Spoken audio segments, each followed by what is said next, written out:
Olá a todos, bem-vindos aqui com Face a Face com Madame Hanson.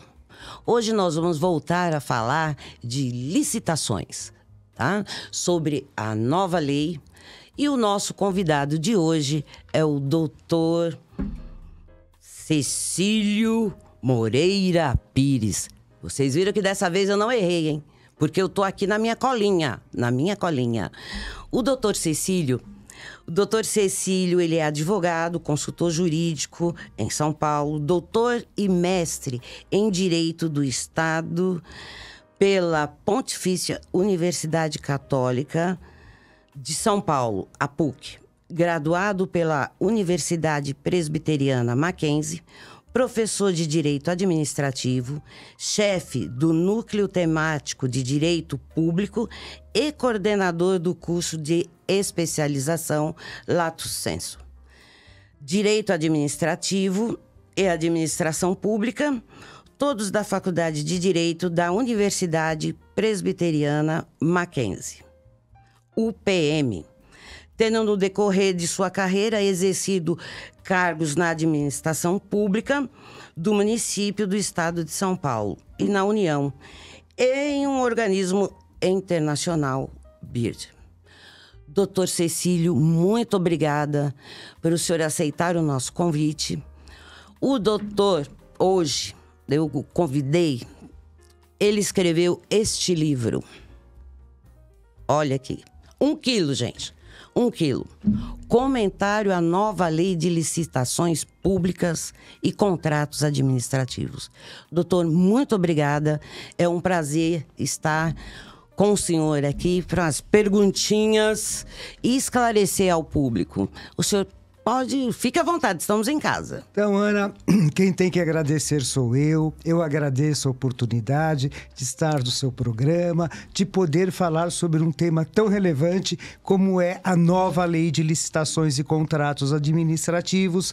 Uma lei extremamente complexa, é uma lei difícil de interpretar, e para aqueles que imaginavam que a nova lei de licitações seria uma lei menos burocrática, devem estar decepcionados, porque a lei ela é extremamente burocrática. Nós temos vários procedimentos, nós temos várias questões que precisam e necessitam ser discutidas, não é?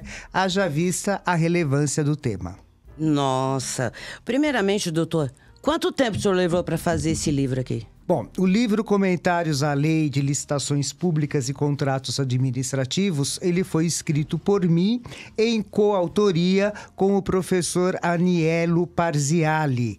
E a gente fez vamos dizer assim, um bate-bola entre eu e ele, né? Escrevíamos o livro concomitantemente, eu escrevi mais a parte de licitações, ele mais a parte de contratos administrativos, mas assim, tanto a licitação como o contrato, existem alguns pontos que a coisa fica meio que convergem, né? Então, a gente tinha que fazer um bate-bola, a gente tinha que verificar qual que era o entendimento dele, o meu entendimento, de modo que a gente pudesse comentar essa lei de licitações de uma maneira razoável, de uma maneira que não tivéssemos furos com relação ao entendimento dos dois autores, né? Então, é um livro aí que demorou pelo menos 1 ano e meio para a gente efetivamente escrever.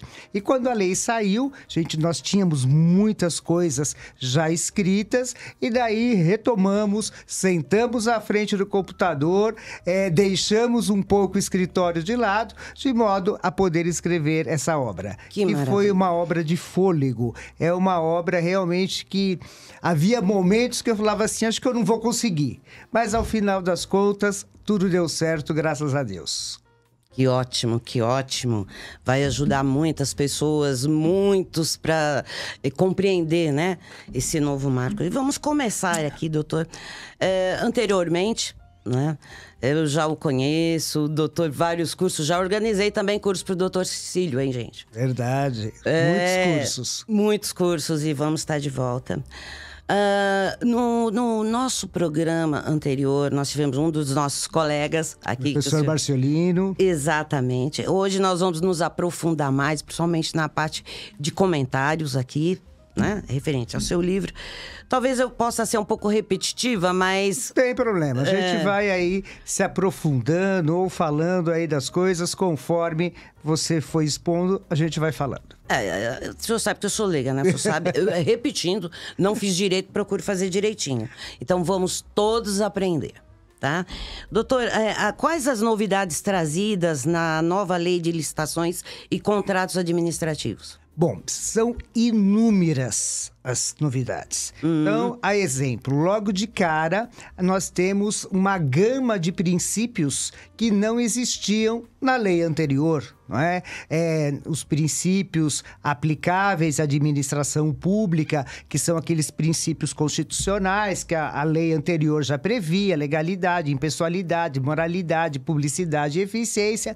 Alguns princípios típicos da licitação, como o princípio da competitividade, julgamento objetivo, enfim, aqueles princípios que a 866 de 93 já traziam, foram repetidos na nova legislação, mas foram acrescidos uma série de novos princípios, né? Princípio da transparência, princípio da padronização, princípio da razoabilidade, proporcionalidade. É uma gama enorme de princípios, né? Que são vetores que nós vamos ter que utilizar para a interpretação da nova legislação. Temos modalidades novas de licitação, não é? Como, por exemplo, o caso do diálogo competitivo, que está todo mundo falando. Temos a necessidade da administração pública ter que montar um sistema de governança para essas licitações. Então, a exemplo, a fase interna da licitação. A fase interna da licitação, ela sempre era considerada uma questão de ordem burocrática e que interessava tão somente a administração pública. Hoje, essa fase interna da licitação, também conhecida como fase preparatória, ela assumiu uma relevância muito grande. Então, hoje, nessa fase preparatória, tudo deve ser justificado. Tudo deve ser demonstrado. Não basta mais que a administração pública simplesmente descreva o objeto que ela quer. Não, ela vai precisar primeiro indicar a problemática, ela vai ter que escrever sobre os problemas que ela está passando, né? E que ensejam essa contratação. Então, a coisa está muito mais, dizer, organizada. A questão procedimental da licitação, é isso? Sim, veja só, na fase interna, você vai ter que adotar uma modalidade de licitação, né? E quando você adota uma modalidade de licitação, o procedimento já está ali meio que junto, né? Mas as questões procedimentais que nós temos na nova legislação, alguma coisa também tem alguma coisa de novo, né? Mas falando genericamente ainda sobre essas novidades da nova lei de licitações, né? Não temos mais aquilo que a gente chamava de tipos de licitação, né? Os tipos de licitação significavam o quê, em última análise? O critério de julgamento. Então, a nova lei de licitações tirou a terminologia tipo e deu a terminologia adequada. Critério de julgamento, né? Então, vamos ter o menor preço, maior desconto, enfim, aí uma série de novos critérios de julgamento. Tá. Doutor, eu quero que o senhor me fale um pouquinho do diálogo competitivo.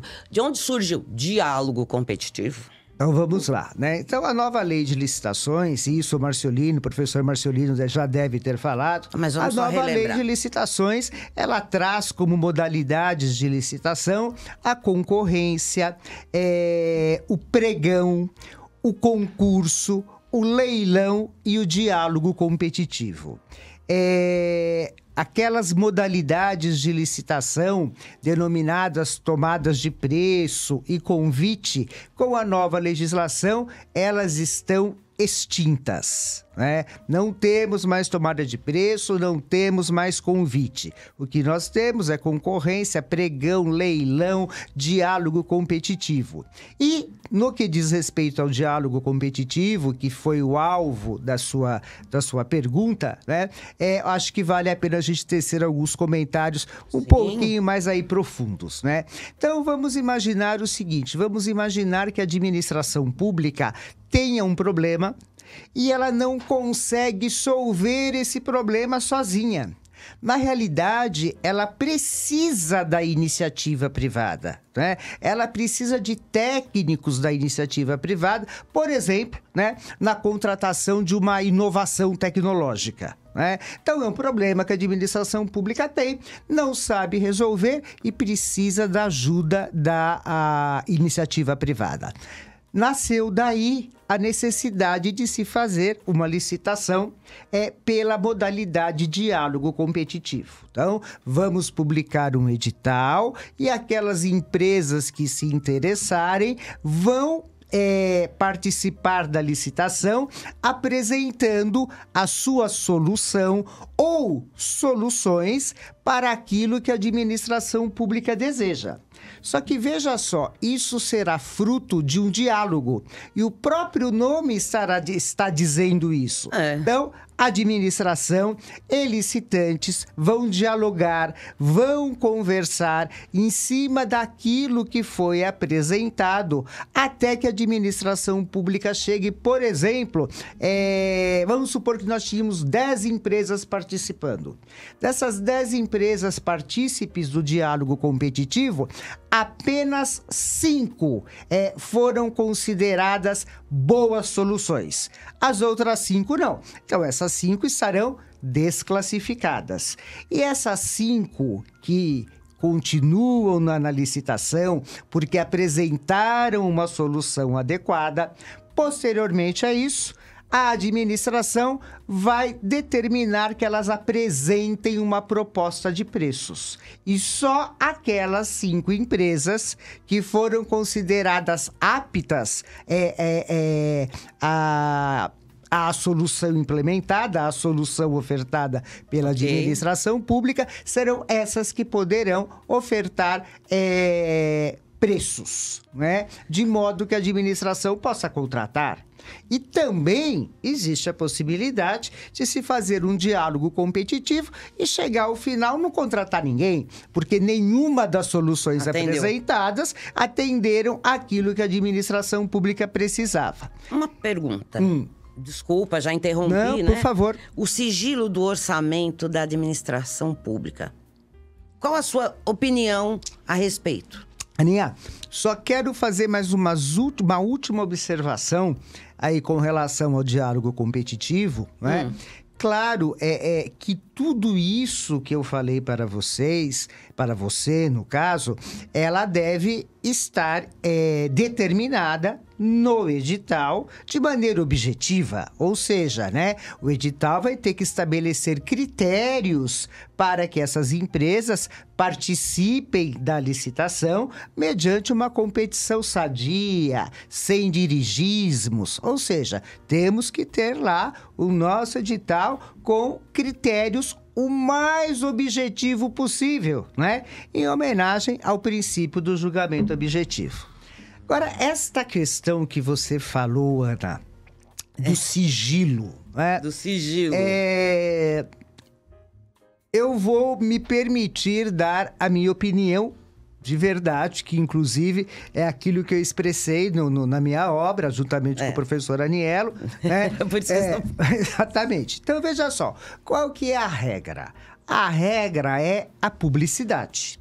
Então, o orçamento, né, o valor estimado da contratação deve ser de conhecimento público, de modo que os licitantes tenham condições de verificar o seguinte, né, se aquele objeto daquela licitação foi orçado efetivamente de maneira correta. Foi orçado de uma maneira que ele seja um orçamento atual.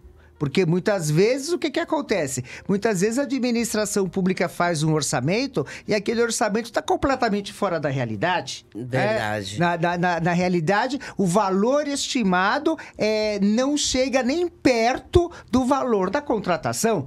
Isso é um erro crasso da fase interna da licitação. Mas vamos supor o seguinte, vamos supor que esta licitação tenha um valor estimado e esse valor estimado está correto. Para o licitante, ótimo, né? Porque ele vai ter uma baliza para poder ofertar a sua proposta de preço. Agora, excepcionalmente, demonstradas as justificativas pelos quais a administração pública entende que o orçamento deverá ser sigiloso, né? E a autoridade competente autorizar, será possível nós termos uma licitação com orçamento sigiloso. E a grande crítica que eu faço é a seguinte: se existe sigilo, existe a possibilidade da quebra do sigilo. E normalmente, quando existe a quebra do sigilo ela é feita em razão dos amigos do rei. E o rei, Ana, não tem tantos amigos. Não, né? Não tem tantos amigos, né? Não, Na realidade, os amigos do rei são pessoas escolhidas a dedo. Então, isso, no final das contas, em que pese que podem existir vários juristas dizendo em contrário, na minha visão, o orçamento sigiloso ofende o princípio da publicidade. Na minha visão, o orçamento tem que ser público, né? E ainda sobre orçamento sigiloso, nós temos que pensar o seguinte: hoje nós temos mais critérios de julgamento do que nós tínhamos na 866 de 93. Mas 2 critérios básicos, né? Nós temos o menor preço e o maior desconto. Ok? Então, no menor preço, aquela empresa que ofertou o menor preço, desde que observadas todas as disposições do edital, inclusive aquelas exigências relativas ao objeto, essa empresa vai se sagrar vencedora da licitação. No caso do maior desconto, então, quanto maior for o desconto, maior chances de se sagrar vencedor na licitação. Aquele que ofertar o maior desconto será o vencedor. Só que, para isso, no maior desconto, o orçamento obrigatoriamente tem que ser revelado. Não pode ser sigiloso. Senão o licitante vai dar um desconto em cima do quê? Do nada. Então, no caso de maior desconto, o valor tem que estar público, o valor tem que ser público e a empresa poderá dar um desconto de 10%, de 15%, de 20% sobre o orçamento estimado. Seria... pelo que o senhor está falando, não li o livro todo, né? Lógico. Claro. Claro. Eu não minto, falo a verdade. O que o senhor está falando agora, doutor, entrou na minha cabeça lá, o INEGI, muito desconto, aquele preço. Sim, se você der muito desconto, ou se você jogar o preço lá embaixo, daí vamos entrar no campo do preço inexequível. Então tá. Não tem como, né? Não tem como. Doutor, eu fiz aqui uma série de umas perguntinhas. Talvez eu vou dar uma puladinha. Se você vê que eu saí fora da ordem... Não tem problema. Pode perguntar Você já me conhece, você sabe que geralmente eu não sigo ordem, né? É uma coisa... Não, eu sigo ordem, eu sigo a lei. Mas, assim, uma coisa que me chamou muita atenção, eu quero que o senhor me explique aí para mim e para todos que estão nos assistindo, né? A nova lei de licitações e contrato dispõe sobre a mão de obras para mulheres vítimas de violência doméstica, bem como para ingresso ao sistema prisional. Qual será o procedimento para viabilizar essa questão? Essa questão é bastante interessante pelo seguinte: a nova lei de licitações, ela traz várias políticas públicas, né, que já estão regulamentadas, mas que serão implementadas em razão das licitações instauradas pelo poder público, né? Então, no caso da mulher que tenha sido vítima aí de um espancamento, eu não consigo me lembrar exatamente a terminologia da lei, né?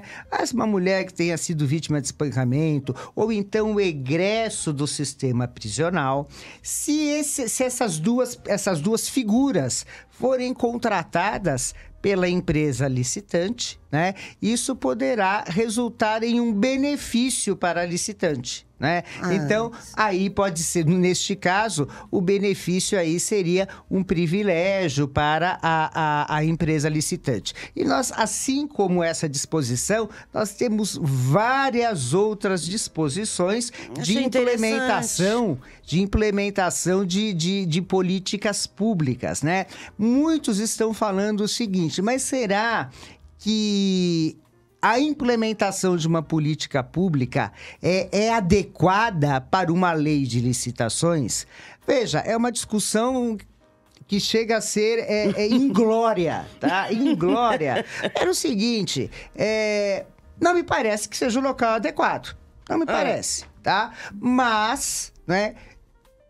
Pensando por outro lado, pensando na grandiosidade da coisa, por que não implementar desta forma? Então, Até porque o nosso país, sabidamente, não consegue colocar, ou melhor dizendo, reabilitar aqueles egressos do sistema prisional. Existe uma dificuldade muito grande. Sim. Então, de repente, pode ser aí uma nova possibilidade. Um caminho. Nossa, Pode ser. Isso foi uma das coisas que me chamou a atenção. A nova lei de licitações, ela é uma lei de primeiro mundo, Ana. Uma lei de primeiro mundo. Nossa. Que vai demorar muito tempo para que a administração pública efetivamente consiga implementar essa legislação como tem que ser implementada. E as exigências relativas à fase de habilitação segue a mesma linha prevista na 866? Então, veja só o seguinte. Essa nova lei de licitações, eu posso falar o seguinte, que ela tem algumas coisas da 866 de 93. Ela tem coisas do regime diferenciado de contratação. Ela tem disposições relativas ao pregão, né? E ela também tem cópias do direito continental europeu, como, por exemplo, aí a questão do diálogo competitivo, que é uma cópia do que se tem lá na Europa. Mas além de todas essas questões, né, que eu acabei de falar, esqueci a pergunta. Vai ter que cortar aí. Não corta nada, que aqui nós estamos ao vivo a cores. Eu faço de novo. As exigências relativas à fase da habilitação. Perfeito. Se ela segue a mesma linha. Doutor, isso é a idade. Eu também é a idade. Os cabelos brancos começam a pesar. Pesa, ainda mais quando vamos lá habilitar, né? Ele começa a pesar. Mas veja só, então, com relação à habilitação, por que eu falei tudo aquilo, né? Porque na fase de habilitação, muitas coisas que tiveram vários julgamentos reiterados pelo Tribunal de Contas, muita coisa que estava na jurisprudência foi incorporada na nova legislação, né? Então, por exemplo, os atestados de regular desempenho, né? Qual que era o quantitativo estabelecido na Lei de Licitações, na 866 de 93, o quantitativo, assim, mínimo que você poderia pedir, ou quantitativo máximo, tudo isso ficava por conta aí da jurisprudência. A nova lei não, ela já veio e estabeleceu. Olha, o teu quantitativo, ele pode ser de até 50%. Então, quando você for comprovar a experiência anterior, na aquisição, por exemplo, de móveis de escritório, a administração pública vai poder exigir o atestado técnico, o atestado de regular desempenho, com um quantitativo de até até 50%. Até. Isso era questão de ordem jurisprudencial dos nossos tribunais de contas. Então, isso já está consagrado na nova legislação. Temos aí a questão do balanço patrimonial. A lei de licitações, anteriormente, ela falava de balanço patrimonial do último exercício. E agora? Agora são dos 2 últimos exercícios, né?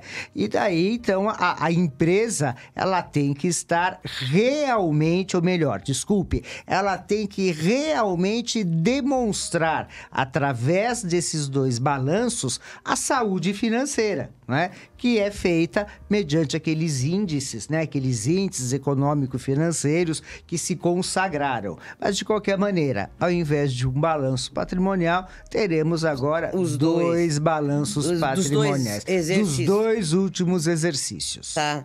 E o que são procedimentos auxiliares? Se enquadraria nisso, não? Nos balanços? Não. Procedimentos auxiliares, Ana, são figuras jurídicas que já eram de uma maneira ou de outra implementadas, mas que não tinham o detalhamento necessário, né? Então, um grande exemplo disso é o credenciamento, né? O que é o credenciamento? Credenciamento é um chamamento público onde as empresas atendem às exigências do edital e, em razão disso, elas estão credenciadas para prestarem um serviço. E no credenciamento, vamos dizer assim, a mola propulsora desse credenciamento, o sustentáculo jurídico desse credenciamento é a ausência de competição.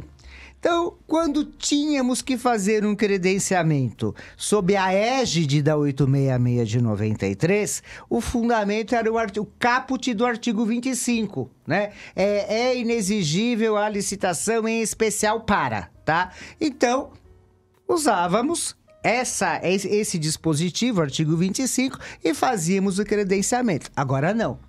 Existe um detalhamento do credenciamento. Detalhamento bastante, vamos dizer assim, bastante pormenorizado. Então, vamos supor que a administração pública, ela precisa passar para a iniciativa privada, um serviço X, cujo preço que ela já determina, né, é de R$1.000, tá? É isso.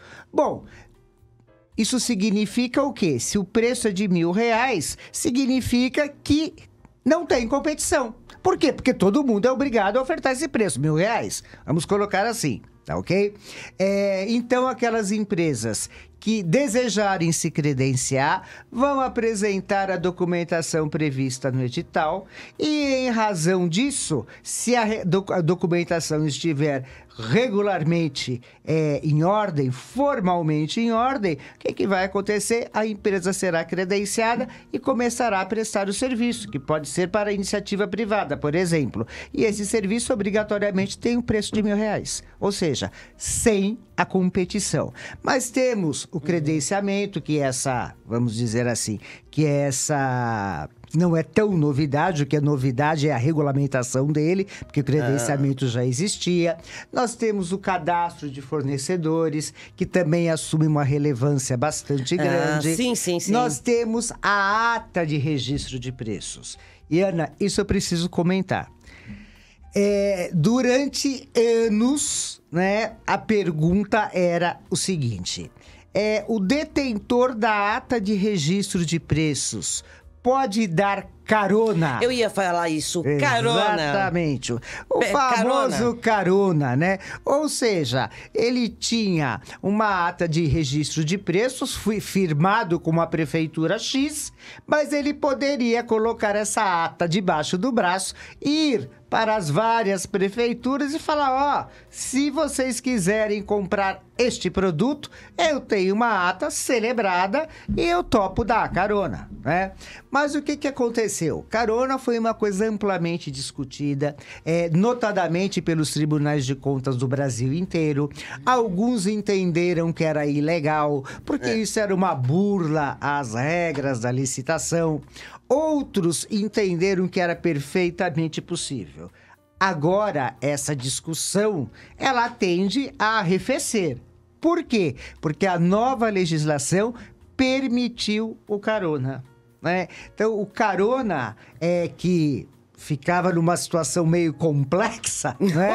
Ficava numa situação meio complexa, hoje ele está efetivamente legalizado. Nossa, né? O carona está legalizado. Carona está legalizado, né? E Que desses maravilha. procedimentos, temos aí o PMI, que é a manifestação de interesse público, que pode ser provocada pela própria administração para o particular, ou o particular, de esponte própria, de livre vontade, vai lá e apresenta a manifestação de interesse público. Então, nós temos aí infindáveis coisas. Doutor, com relação aos contratos administrativos, temos alterações significativas? Veja, eu acho que a grande alteração, né, é aquela que diz respeito às alterações unilaterais qualitativas, né? Porque, veja só, voltando um pouquinho para a legislação anterior, nós tínhamos como espécies de alteração unilateral, a alteração unilateral qualitativa e a quantitativa. A alteração unilateral quantitativa, ela tinha um limite, que era até 25% do valor atualizado do contrato. E a qualitativa? A qualitativa não tinha limite, né? Então, em tese, poderia ser feito uma alteração unilateral qualitativa de 100%, já que não tem limite, né? E isso sempre foi alvo de várias críticas. E, querendo ou não, isso também sempre foi uma porta aberta à corrupção, né? Então, em razão disso, a nova legislação, ela trouxe quantitativos, não só, aliás, limites, não só para alteração unilateral quantitativa, mas também para alteração unilateral qualitativa. 25%. 25%. 25%. Né? Só me desculpa, eu me lembrei de uma coisa. Bom, até 25%. Até 25%. E o regime sancionatório? Regime sancionatório. Né? Isso. Então, veja só o seguinte. Na lei anterior, nós tínhamos a advertência, a multa, a suspensão temporária do direito de licitar e impedimento de contratar. Tínhamos a declaração de inidoneidade e, na lei do pregão, impedimento de licitar e contratar com municípios, estados, União, Distrito Federal. A nova legislação, se não me falha a memória, lá no artigo 156, ela também traz disposições relativas à questão da sanção de uma maneira bastante detalhada também, estabelecendo, por exemplo, se você tiver a conduta ilícita X, você vai ter esta pena, ou seja, a coisa ficou um pouquinho melhor determinada. E quais são as penalidades? Mantém-se advertência, a multa, daí nós temos o impedimento de licitar e contratar com a administração e a declaração de inidoneidade. Né? Essas são as 4 penas que nós temos hoje, com um regramento bastante detalhado, sem prejuízo, né, da matéria também ser regulamentada mediante decreto do chefe do executivo, né? Mas, querendo ou não, a nova lei já traz uma série de coisas.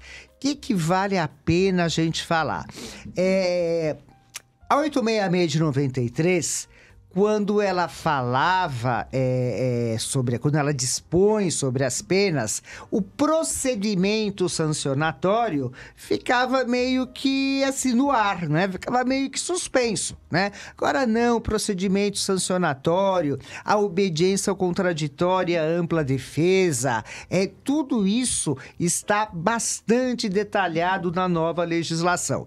E também não posso deixar de falar isso. Você pode falar tudo! Não, mas não fala tudo agora, não.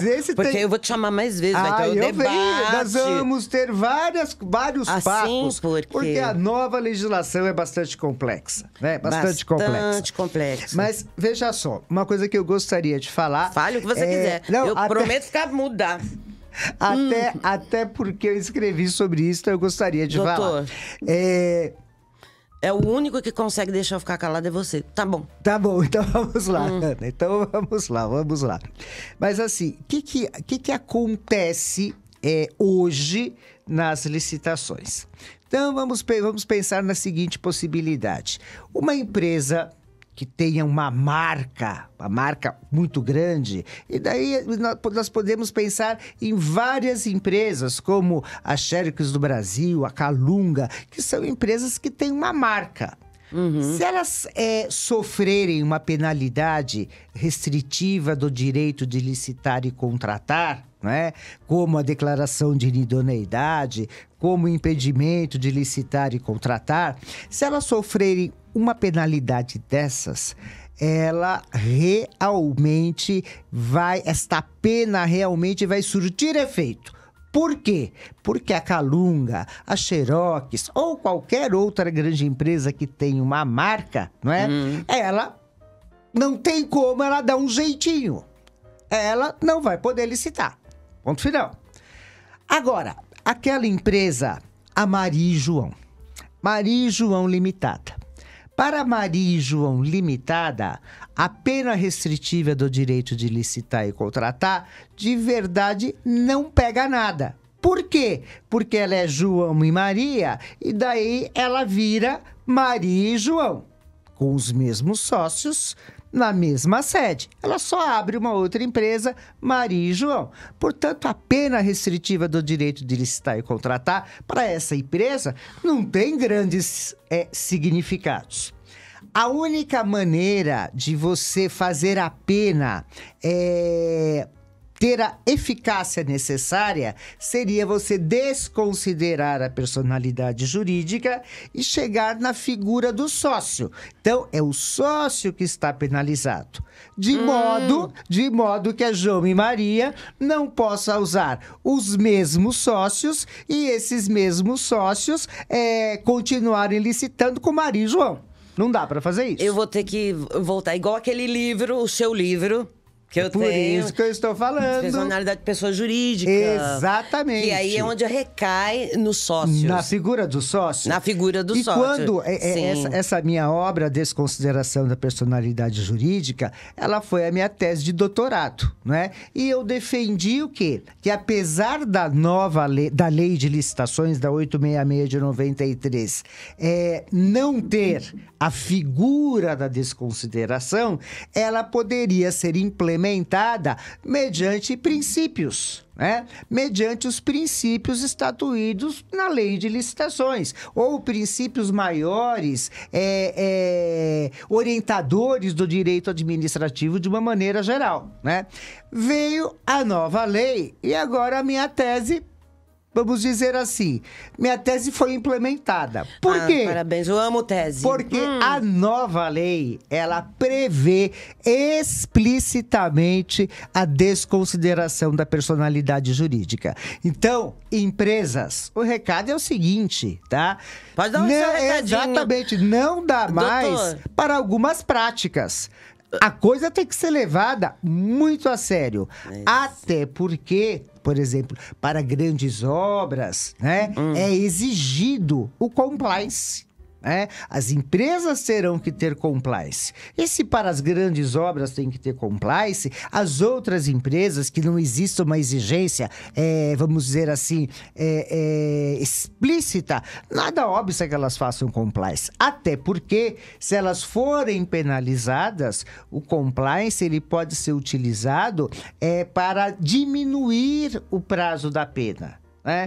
Então, as empresas que querem participar de licitação, né, devem se preparar para isso.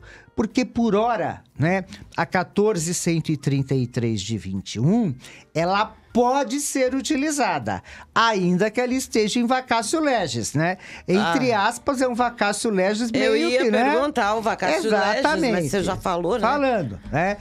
Apesar de ter um vacatio legis, essa lei já pode ser utilizada, ela pode ser implementada desde que a administração pública queira. Agora, a partir de 21 de abril do ano que vem, a lei... 21 ou 1º de abril? 21 de abril, que foi o dia... desculpa. 1º de abril. Né? 1º de abril. Doutor, eu brinco com todos os doutores, né? Eu falo assim, é o dia da mentirinha, né? Pois é, saiu a 1º de bestinha. abril. 21 de abril, né? Você conseguiu me persuadir. 14.133 de 21. Eu peguei o ano e confundi com a data. Mas em 1º de abril... do ano que vem, essa lei efetivamente será exigida. Ela será obrigatória. Porque a 866 de 93, querendo ou não, estará efetivamente revogada. Doutor, olha, que aula. Eu tô assim, boquiaberta. Eu quero convidá-lo novamente. Nós vamos ter vários programas sobre esse tema. Tá? Inclusive, eu não vou falar, tá, gente? Mas nós vamos fazer um debate aqui. Não vou falar ainda, vai ser uma surpresa, vai ser maravilhoso. O senhor é o nosso convidado, eu agradeço muito, muito, muito, muito. E eu quero dizer a vocês também que o doutor Cecílio, nós estamos programando um evento, tá? Doutor, eu estou imensamente agradecida e que prazer, essa aula... Ana, como eu disse aí no início da minha fala, quem deve agradecer é a você. Eu agradeço a sua gentileza de ter lembrado de mim, de ter me colocado no seu programa. Será um grande prazer participar de outros programas, de outros debates, até porque no que diz respeito à nova legislação, nós teremos muitas coisas a discutir. Os próximos 10 anos, o mercado das licitações e dos contratos administrativos, ele estará em constante ebulição, porque a implementação dessa lei não é simples. Tanto não é simples, pessoas, eu vou me permitir... por favor, hein? Olhem, vamos lá. No nosso curso, nós vamos... Olha, Ana, só para terminar... Pode, fica à vontade. Vou falar uma coisinha só. Essa nova lei, conforme eu falei, nós vamos discutir durante anos porque ela é muito difícil de ser implementada. Tão difícil de ser implementada que aqueles municípios que tenham até 20 mil habitantes, eles terão o prazo de 6 anos para se adaptar às novas normas. Isso não, exatamente. Isso não significa que eles poderão usar legislações que estão revogadas, por exemplo. Não, eles vão ter que usar a nova lei de licitações, mas eles terão um prazo de 6 anos. Lembrando-se que esse prazo de 6 anos é contado a partir da publicação da lei, que foi 1º de abril, né, de 2021. Portanto, o ano que vem já haverá decorrido 2 anos para essas prefeituras. Elas terão, então, somente 4 anos a partir do ano que vem. Nossa, é muita coisa, não é, doutor? É muita coisa. É muita coisa. E assim... levando-se em consideração que nós temos algo em torno de 5.600 municípios, Ana, e só 20% com uma procuradoria efetivamente instituída, então tenho certeza, essa lei vai dar muito problema na sua implementação. Vai. E complicado, até para entrar nessa cabecinha vermelha, né? A cabecinha aqui, pique-pau. Tanto para o lado privado como público, né? Sim. Não vai ser fácil. Não vai ser fácil, não vai ser simples. Bom, mas com os mestres desses que nós temos, né? É aquilo que eu falo. A licitação, Ana, há 50 anos atrás, vamos dizer assim, ela era meio que caseira. Era feito meio que caseira, de uma maneira caseira, de uma maneira assim, muito singela, muito rudimentar até, né? Mas isso, você percebe que no andar dos anos, isso foi mudando, né? Sim. Vamos dizer que a licitação foi se profissionalizando. Tá? E o objetivo desta lei é profissionalizar definitivamente, né, esse mundo de licitações e de contratos administrativos. Bom, doutor, novamente, obrigado. Eu é que agradeço. Obrigado a todos vocês e até o próximo.